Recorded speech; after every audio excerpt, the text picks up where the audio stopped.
truncated during import.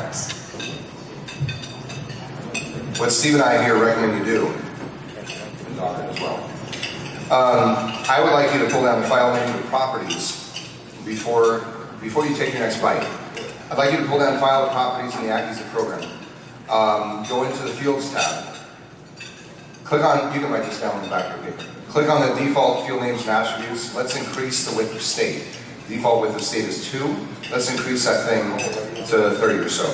As long as Dave, what is the longest string of? Excellent, excellent. New Delaware. So, extend that thing. Yeah. All right. So let's. But I'd still say let's go into properties, default fields, and extend that thing permanently. And that way, with any list that you bring in, you won't be surprised with a spelled out state name. We're gonna extend that thing. Now, when we validate, it's going to abbreviate it. So there you go. Does that make sense? Yes, but however, I don't want that thing chopped off in. Yeah, that would be like if your state is already expanded in your original data file. Because what Steve was saying is we can expand the state in the validation window, but if it's already expanded in the original data file, it gets truncated and won't validate correctly.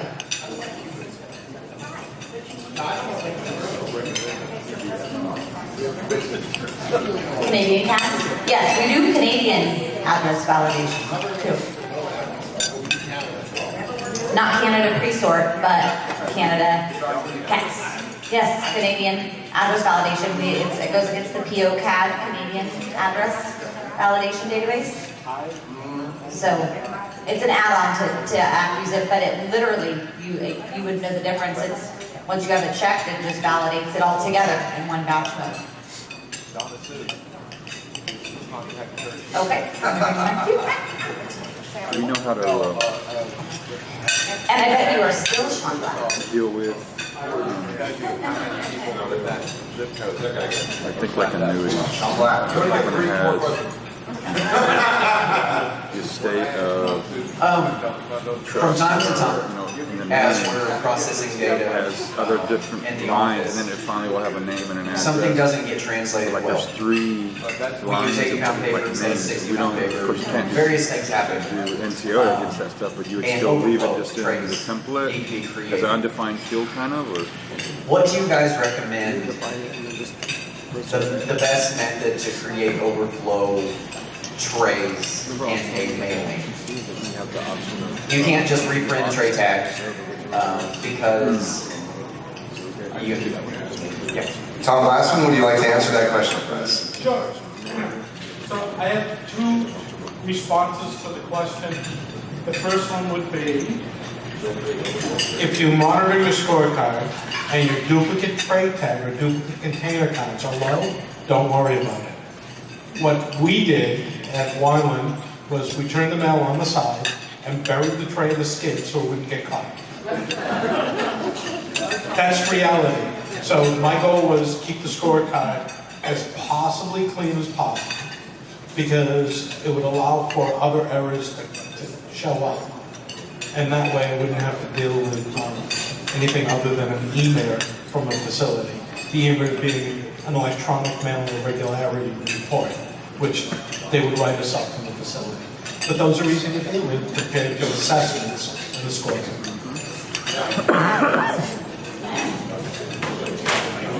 Your way. This 80 pound will weigh more than the 60 pound paper, so you can put in a maximum weight option in one of the INI files, so that way he can lessen his chances of having try to put too many in the tray. So you just have to calculate what your weight difference would be, and that way you can lessen that problem from happening. But I did want to say, thank you, as unaccustomed to speaking as I am, that I have put on a convention for NEQP that was in Santa Maria, kind of near the Madonna Inn, and that was, God, I don't know, 8-10 years ago. And I have to say, It's so hard to do. There's so much work. There's so many working pieces. The food, the rooms, the working with the staff, timing, everything. You guys have done an amazing, incredible job.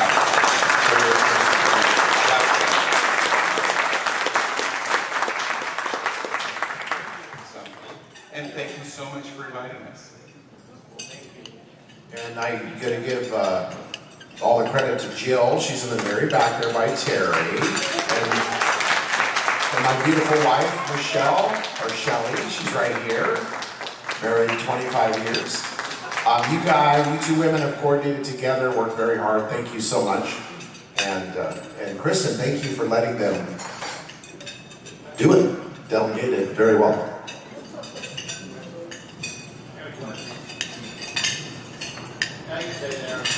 What are the dates for next year? We don't know yet. We're going to get the feedback, so we might do it next year, we might do it every other year. So we'll be sure to let you know. The venue will be in Cancun next year. No.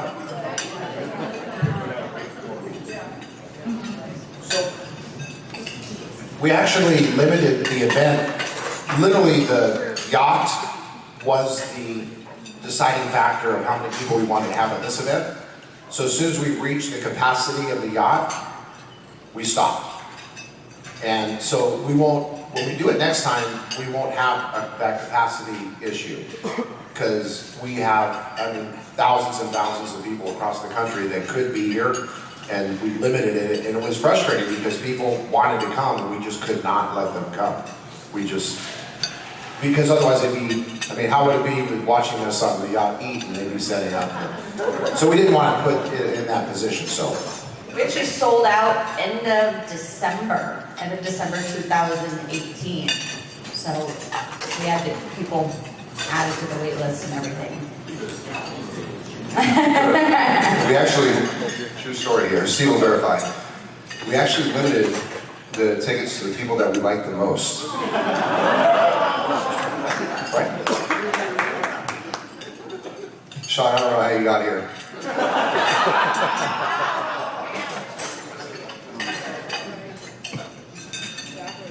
Trust me when I say you deserve that.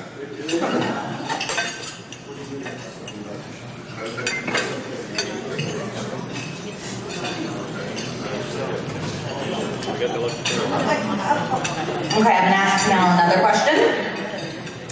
How can AccuZIP help reduce my postage on my existing mailings?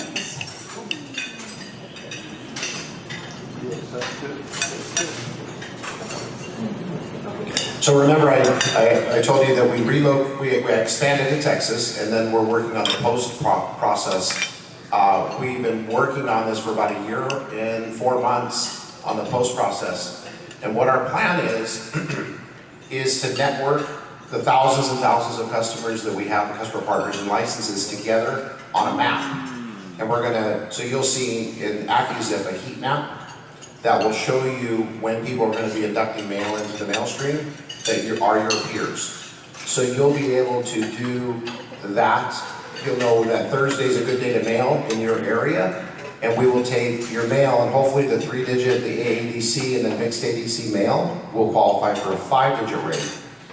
You'll get that savings. So we'll have like an Uber-style white glove service that picks your mail up, whether it's on a pallet or just in trays, and we'll bring it to comminglers across the country.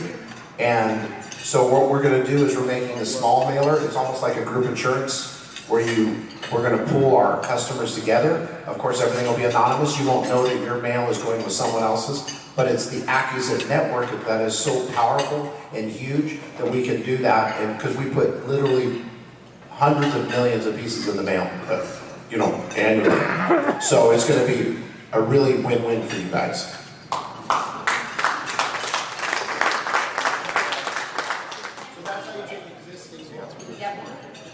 And we're making it seamless, so you won't have to change any of your process. So that's why it's taking a little bit longer. It's called the AccuZIP commingle service. But it's really close, but we want you to be able to do everything exactly like you're doing now, except for it'll be in the same UI, there'll just be an option Oil to direct, schedule the pickup, AccuZIP. and then you're This one good. gives the better deal. Question over here.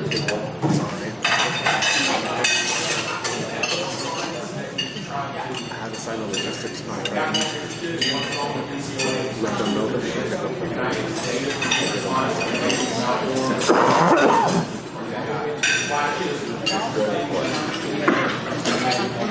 Uber Light, pick up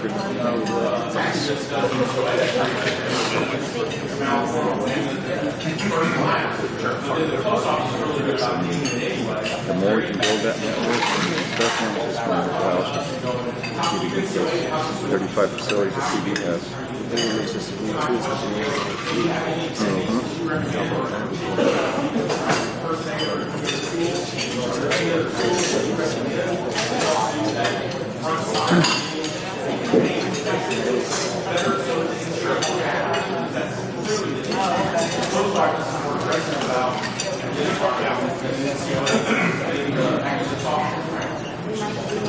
Go ahead.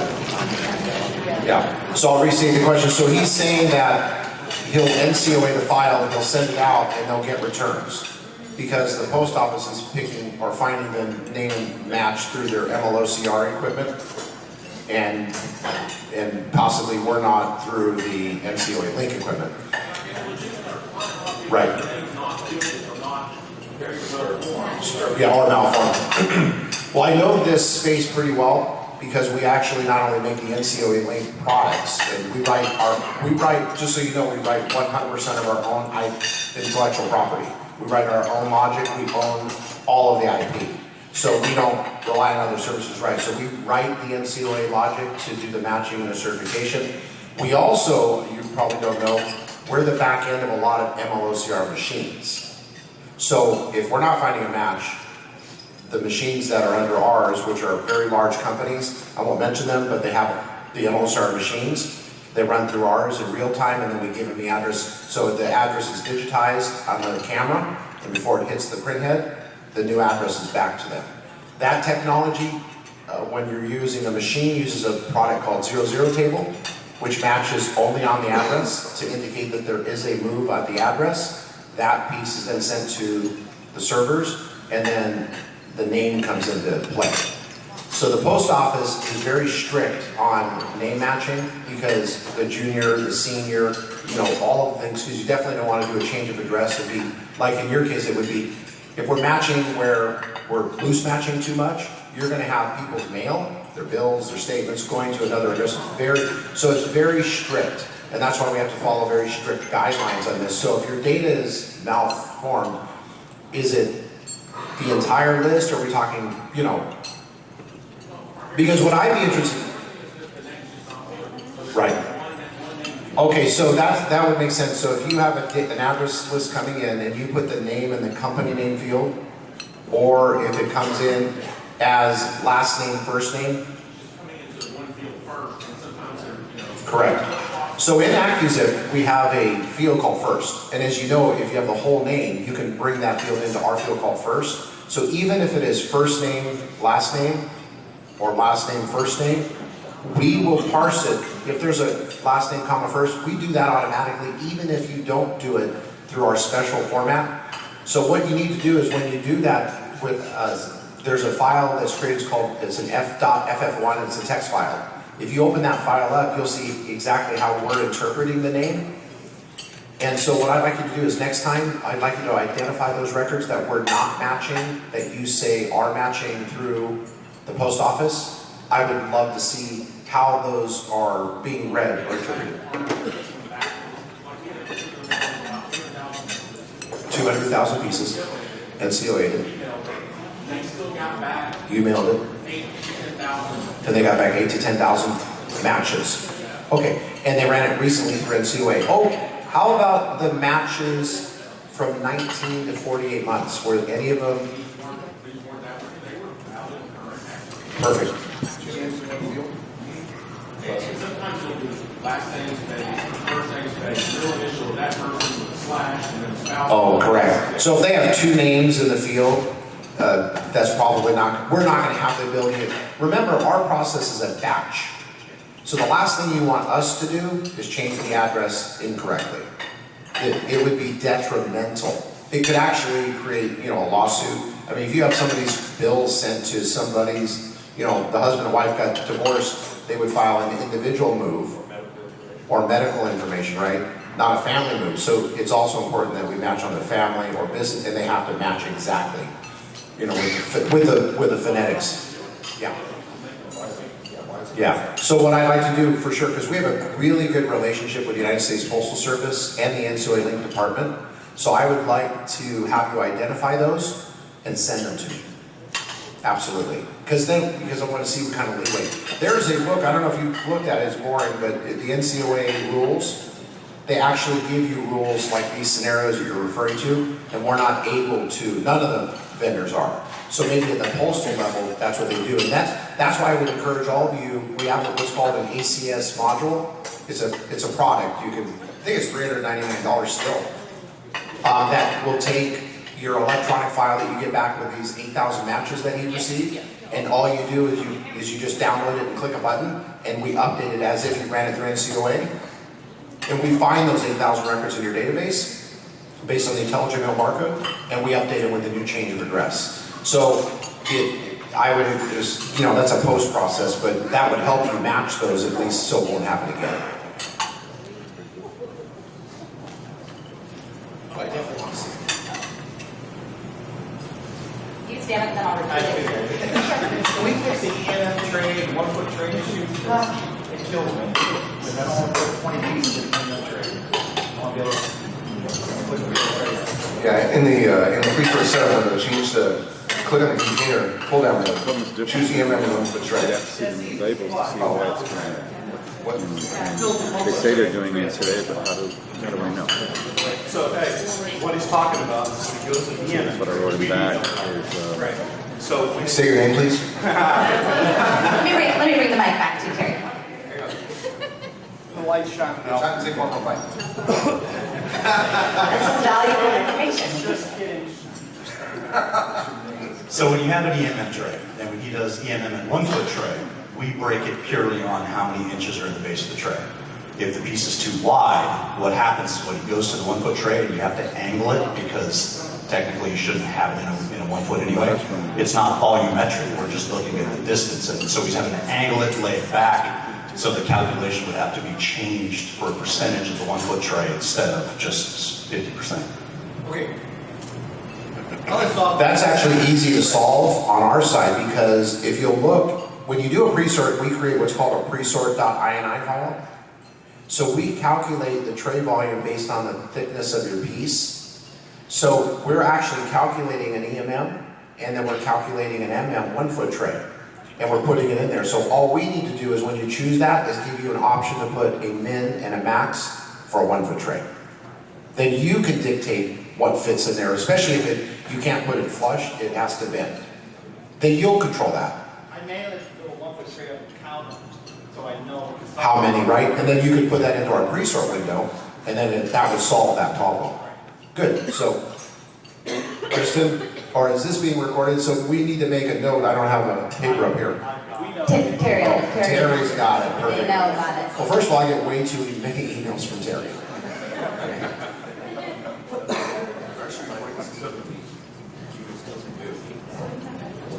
Alan, do you ever put those sideways versus front to back? Yeah. Your post office will let you. I used to do this too. I had somebody tell me their post office wouldn't let them, but if you got a 6x11 card and you're going in MM tray, just put it side to side versus handle to handle. They go a lot better. They look a lot better when they get where they're going. As long as it says on the bundle, and the integrity of the tray is good, you're fine. That's a good point, Don. That's why I get shoes. I'm going to ask a security question for Josh. Do you consider security a competitive advantage? Oh yeah, that was my yes. Okay, so Yeah, that's a fun one. So I was working with a company that I won't name when they do emails though. And I'm an open source software guy. For the folks that know what that means, it's like community and all this kind of collaborative stuff. So I was like, well, shouldn't that industry get together and help each other out? And he said, no.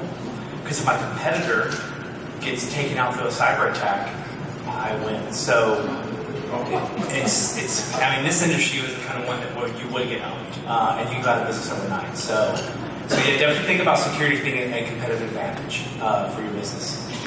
I'm telling you guys, I'm Googling now, and I'm amazed at the impact. I'm still blown away. Like the comment you made about the mail, that you can get sued for I mean, holy crap, I could do a lot of that to mess up a nation state pretty quickly if I got your data for one day. It's... Here to scare you. No. Well, because it's fascinating, because I'm sitting here thinking, I mean, there's a lot of bad stuff that can happen. You guys are it's exciting, because I like breaking stuff, but no, it's just intriguing. So yeah, I would definitely think security, that's a key aspect of your business. When we first started, we started in 1992, and I distinctly remember this one. That's when I used to do support back then when we first started for 10 years or so. But I will never forget this one support call. A customer was literally crying and irate on the phone, just screaming and yelling at me because different names were on each address. It's like email to 100 Main Street supposed to be Bob, and it was like Peter. It was completely the wrong name on the address, and he thought our software did it. I said, well, that would be impossible because they're rows. Turned out after trying to calm this guy down, and I was not in the office, I actually took the call, somebody transferred it to me because he wouldn't do it. And I was on the road, and I had to stop my car, get out, because I was like upset myself. He was so upset. I said, did you open the file in Excel? Yes, who doesn't, open Excel? I said, did you sort the file in Excel? He chose one column, and he sorted it in Excel, and I reproduced it for him, and he goes, and he silence. So and Excel doesn't do that anymore. Excel actually warns you if you sort only one of the columns, and it sorts all of them. True story, that actually happened. They still hit it. They still hit no? Now? Oh my God. True story, it still happens. True story, we get that often. By the way, are you still fixing poorly formatted files in Excel before you bring them into AccuZIP? You still are? Yeah, contact our support department or me, Donna over here. You should be fixing those files in AccuZIP, and you'll fix them a lot quicker in AccuZIP. The minutes or hours you're spending fixing files in Excel, you can fix them in seconds in AccuZIP. We'll build you commands that do so, and then those commands, I like how silent it is, and those commands will be used over and over again, so subsequent times you have the same type of file from the same type of customer. Instead of hating them, you'll be able to fix them like that. And they can be scripted. Yeah, how many people here came to my webinar or seminar for about the commands and the scripts? Oh, that's good, about 50%. The other 50% were probably at Steve's and missed out on all the fun that happened. But no, I have a couple commands that I showed the people that were at my event how to fix, and I showed them a few really messed up files where the address was in the last name field and everything was shifted over, and I had a command that fixed it in like under a second.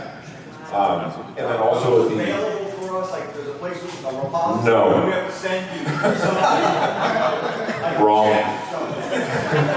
Yeah, no, all of these commands are on our website, and if you don't even want to go to our website and look for them, just email us and we'll send it to you. And I don't know where the person is this morning, but I sent that command this morning out with full instructions on how to use it. The one that with the command with the address. the salutation, first, middle, last, address to city, state, zip, separated with only a space, can be fixed in 1 second with a command. Can you take that same embedded information as a Word document? We would have to make the Word document able to be if it can import into AccuZIP, we can fix it. But Just save it as text. yeah, we'll save it as a text, tab delimited, and we'll fix it. But definitely, that was causing the person pain because With Excel, you can do that, it just takes a lot longer, especially if there's no delimiter, then everything's in a separate column, and then you have to merge it, it's a pain. So, like Eric said, it is much faster and easier with us, and even if you don't know if it's available, send us an email, we'll tell you if it's available, or we can write it for you. And if it's pretty basic, or something we already have, there's no charge at all. No, AccuZIP actually has a lot of data management tools in it.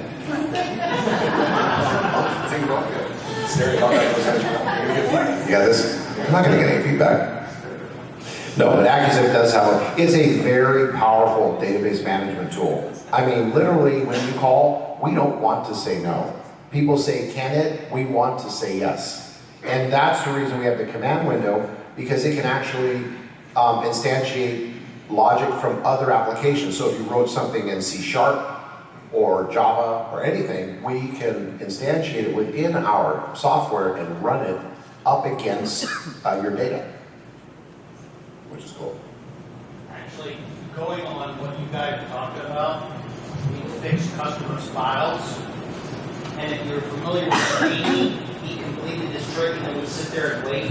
We literally, because of what we charge, we had to wait to give it back to them. Oh. Because we charge so much. So you can't charge your run. So he basically said he charges customer a lot to fix their list, which took about 3 seconds, and he charged them a lot, so he had to wait a few days in order to tell them, okay, we fixed it. Brilliant. Did you write a book? These are really ideas. By the way, Eric he's the support manager, 27 years. We actually created a book of support questions that weren't so great. Yes, but we haven't published it, we won't publish it. You guys will never see that thing. It will never see the light of day. It doesn't even exist. Neither of them exist. There is a place on our website, though, of the common commands, and to answer your question, of common commands that kind of a lot of people ask, and then I believe on that same page there is a command request form that you can fill out. So it's the commonly used commands that people have asked over the years, and if it's not on there, you just fill out it, goes to support, and then we can determine if we can help you. Yeah, I would say very easily, take your, if you have a list that you're about to open in Excel, even if you've already opened it in Excel, close Excel immediately, contact our support department immediately. We'll get on, I mean, we can either look at the file for you and examine it, see what commands need to be run, or do a go to assist session, which, as you probably know, we like doing that. Do a go to assist, show you what's wrong with it, show you why, because the commands are all pattern based, show you what the patterns are, show you how to look at the patterns, show you how we write the commands, the reason for what we're doing, why we're doing it, and then you'll be able to teach yourself these things as well. I mean, I write a lot of commands for a lot of you. You're welcome, by the way. And, but I'm no programmer. I've never programmed a day in my life. Steve will attest to that. But I learned by doing. So you'll eventually get to a point where you've built up a nice library of commands. You'll understand what the different functions do. You'll be able to write your own. Pretty tricky stuff. And charge a lot of money for it as well. Well, some of that falls under our professional development services too, which is another question is, can AccuZIP provide customized development for our company using current AccuZIP technologies or other technologies? Oh, absolutely. I can tell you some customers use AccuZIP for literally everything. And I mean, we've written some extremely complex scripts to read from like network drives to monitor, because we do monitoring based on file naming conventions. So you could, like, if the file has this account number, star, 3 letters, whatever, you need to load this pre-sort setting and run these parameters. I mean, literally everything's set up completely automated. Like if you bought InFocus Switch, programmed it through, automated through XMY, whatever, you can do that, a lot of it with AccuZIP. I don't know if everybody knows this, but in our Validate Records window, have you all seen the dictionary? There's a dictionary. When you open the Validate Records window in the bottom center, there's a button that says Dictionary. How many of you use the dictionary? Nobody. Are you kidding? Okay, the me? dictionary. The dictionary is probably one of the most powerful features in AccuZIP. And what it does, AccuZIP through validation does both pattern-based matching. For example, like Wisconsin addresses where you have 100 west, 300 north, Main Street, something like that, where people put 100 space W space 200 space. Well, our pattern-based matching, you can tell it to look at 3 numbers, a space, a letter, a space, 3 numbers, a space, a letter, a space, and 2 letters, and it can remove the spaces. So it does what's called pattern-based matching. So if you have a list that comes in and there's tens of thousands of records that match certain patterns that you want fixed, it will fix them automatically. Also, it does AKA matching. So if you have people that give you abbreviated street names like MLK instead of Martin Luther King, well, that same dictionary, you can put in MLK and you can say it really means Martin Luther King. So by enabling that, we have University of Wisconsin, not here, but they use it, they have thousands and thousands of AKA matching because the CAS engines won't match to that. But instead of using a search and replace to do that, you just use our pattern-based or, what is it? AKA matching. So that's a dictionary in there, very simple to use, very, very powerful. Pop on and off too. So you can just continue to build and build. We have people with huge dictionaries that they built over the years. But if you don't want it to run on every single list, you just simply check on and off if you don't want the dictionary. Right, and they're conditional. So you can actually enter like an entry that will only affect one customer's list. So let's say you said MLK to Martin Luther King, but you only wanted to be on this account. We have a condition field that you can say only do it on these zip codes or only do it for this account, so they can be specific to your customer as well. But because how many of you process lists and they say, oh, it didn't CAS certify because of this? Well, you can add that pattern into the dictionary. It's in the validate records window. And you're welcome.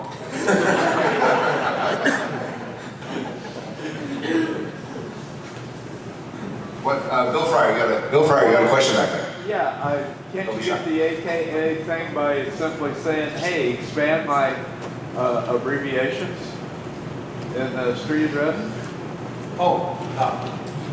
Question is how to expand the abbreviations in the street address? Yeah, I mean.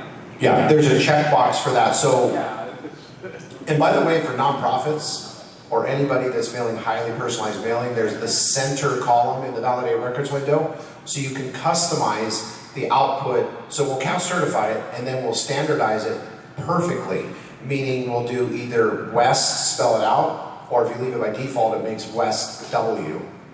Or you can have Suite spelled out, or even abbreviated like STE period, comma. So it really makes it as if you hand wrote it, and then of course if you add the handwriting font, you're even better with your delivery point barcode. But that center column is personalizing the address, but it's making it exactly specs to the post office. So that's how you'd expand it.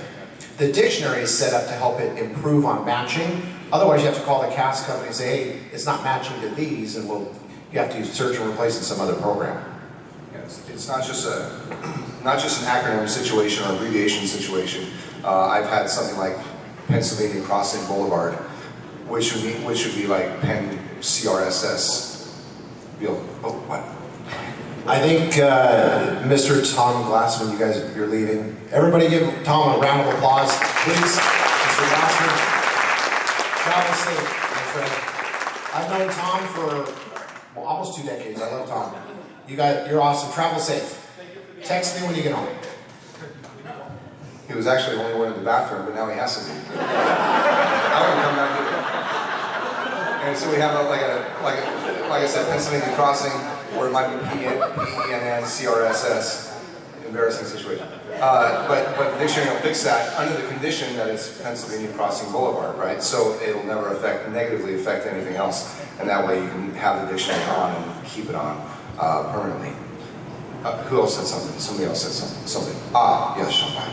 Tied in with that, a lot of our clients like to do their primary address in one field and secondary in a second field, so like a suite number will be underneath it. The post office kind of standardizes all that and put it together. Do you guys have a way to database that does street address and PO box. Want to handle it, Jim? General. Yes, I can answer one of these questions. No, yes, we do. We actually have a command after you run the validation to separate the secondary information into an address to field post validation. So essentially you would parse the address during validation, and then we use that parsed address information to rebuild the address content, separating those two columns. But I'm almost thinking, wouldn't it be easier just to add another checkbox to that validate records window? It does. It's not like it doesn't have enough, right? Have you seen it? I think there's almost 100 checkboxes. I don't like pop-ups. A little longer. The command is ready now. Yeah, that might take a little longer, but I think that's a great idea. I don't think you're the only one. How many other people would like the secondary number change or added to the address to field? Not the address, okay. Can you add that too as a note, Kristen? That's actually a very easy, and that could be in the next 0.6 release. Terry, can you send us an email? And add a note to that after processing NCOA to re-separate, because when it comes back as one whole. Oh, address. okay. I have a question for Steve Belmonte. Ready? Ready. How many of the features of AccuZIP 6 would you say are customer suggestions? Customer suggested add-ons that you've added? Percentage or lines? Well, you all know that AccuZIP was created in 1992, and I was a printer just like you, printer and mailer in 1982 through 1992. So I developed AccuZIP from a printer's perspective. So that a lot of the tools you see in there are because I needed them, kind of like what you did. So that's kind of the perspective. But we value your suggestions. I don't know what percentage of, but I can tell you that some of the small little, like the check boxes and little additions, we get quite a few suggestions and we do implement them. If we feel it's pretty good that we're just going to affect a lot of customers, we'll definitely have them. But as you notice, I hate pop-ups, so you will see very few pop-ups in AccuZIP.